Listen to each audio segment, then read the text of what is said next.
The sun beat down upon the shores of Roanoke Island in 1587, a thin strip of land on the edge of the New World. A fleet of ships had arrived, carrying 115 settlers, eager to make their mark on history. But when White finally made it back to the island summer, 1590, finding his way after a tortuous, appalling voyage back to England for supplies, he found nothing. What fate met the lost colony at Roanoke? How does such an organization of 115 colonists disappear into the dust? Was this the consequence of an entire community's loss to starvation, disease, or war? Or did they disappear into the mists of the land itself, amalgamated with the native tribes they had once set out to befriend? The mystery of the lost colony has stumped historians for centuries, but there is one thing on which most will agree. The deeper one delves into the story, the more complex and chilling one finds it. This was to be a new beginning, the first light of England's empire in the Americas. A man of ambition and daring, Sir Walter Raleigh dreamed of creating a permanent settlement in the New World. But this wasn't about establishing a colony for trade. It was about power. It was not just land that Raleigh's mission represented, but a place for England within the growing competition with Spain, already holding vast tracts of territory in the Americas. Raleigh had his sights set on wealth, glory, and leaving a legacy to last forever. All that Raleigh had planned to do was to send small contingents of explorers to reconnoiter the country, make friends with the natives, and select a suitable site for the colony.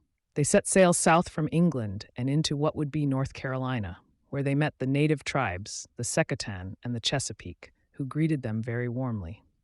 This good first impression created glowing reports back to Raleigh. When Raleigh received the glowing reports from Amadas and Barlow, he became bent on planting a permanent settlement. In 1585, he dispatched another party, placing it under the command of Ralph Lane, soldier and adventurer, eager to gain a foothold in the New World. After only 1 year, the colony was abandoned and the settlers returned to England. But Raleigh wasn't ready to give up on his dream. In 1587, he sent a third expedition under the command of John White, the old explorer and artist who had accompanied Ralph Lane. White knew, from first-hand experience, the dangers of attempting to establish a colony in the New World, but he also had reason to believe this would succeed.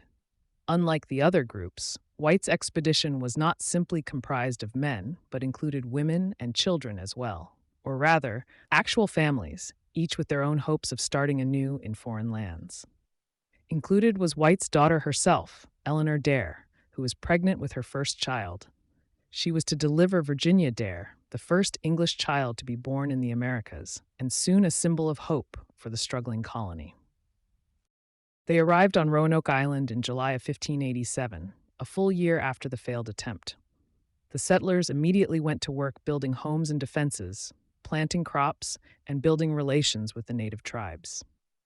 Difficulties soon arose. The colonists struggled with food shortages and increasing friction with the local tribes.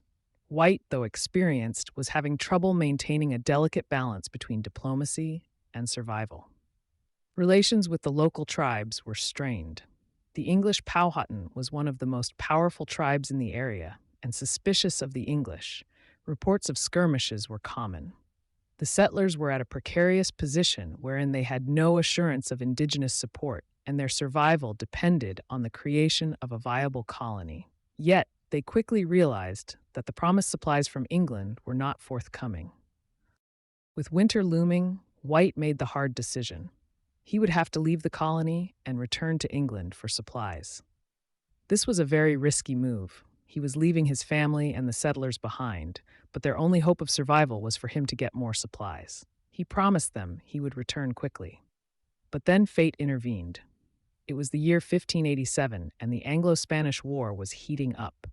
England was on the brink of disaster, with the Spanish Armada mustering offshore, threatening invasion. White's voyage was delayed. What began as a fast crossing of the Atlantic developed into a protracted odyssey. Claims on the rare resources required for shipping led to the assignment of vessels into war service during the conflict with Spain. He was unable to make it back to Roanoke Island again before 3 years had passed. By the time he sailed into Roanoke Island, Everything had changed. By the time White actually returned in 1590, the island was silently quiet, no one. The settlement was abandoned, the houses vanished, and the fort destroyed. The only clue remaining behind was the word Croatoan carved on a post. The Croats had been a native tribe that was particularly friendly to the settlers, and White believed that this might have been the place the settlers moved for safety. For centuries, historians, archaeologists, and armchair detectives have advanced theories on what happened to the lost colony. A number of these theories have gained favor, only to be disputed by others on the basis of similarly compelling arguments and frustrating gaps in evidence. Another theory is that the settlers simply starved to death. The difficulties of living in an unfamiliar, untamed land were immense. The settlers had little experience in agriculture, and the supply lines from England were unreliable. Yet this theory also seems not to fit. There were no bodies in the settlement, and there was no concrete evidence starvation killed the colony. A stronger theory says that, out of desperation, the settlers moved to Croatoan Island. The word Croatoan was carved into the post, apparently left behind to suggest that the settlers had moved south to take refuge with the Croatoan tribe. However, no signs of the settlers have been found, despite an extensive search of the area on Croatoan Island. This logical theory has not been proven to this date. A fourth theory is assimilation with local Native American tribes. Over the years, there has been much speculation about Native American tribes of the region possessing certain European artifacts, such as metal tools, pottery, even weapons, which perhaps the settlers may have survived and assimilated into the local populations. There are oral traditions among some tribes that speak of light-skinned people who lived among them, further fueling this theory. Then there's another theory, an addition that brings the supernatural flavor to it. Some people think that the settlers were victims of a curse or that something paranormal was involved. The lack of bodies, the strange carving of Croatoan, and the unearthly quiet of the abandoned colony have led some to wonder if forces beyond the natural world were responsible. The Lost Colony of Roanoke is a story of ambition, survival, and tragedy, a haunting reminder of how difficult the life of early settlers must have been in the New World.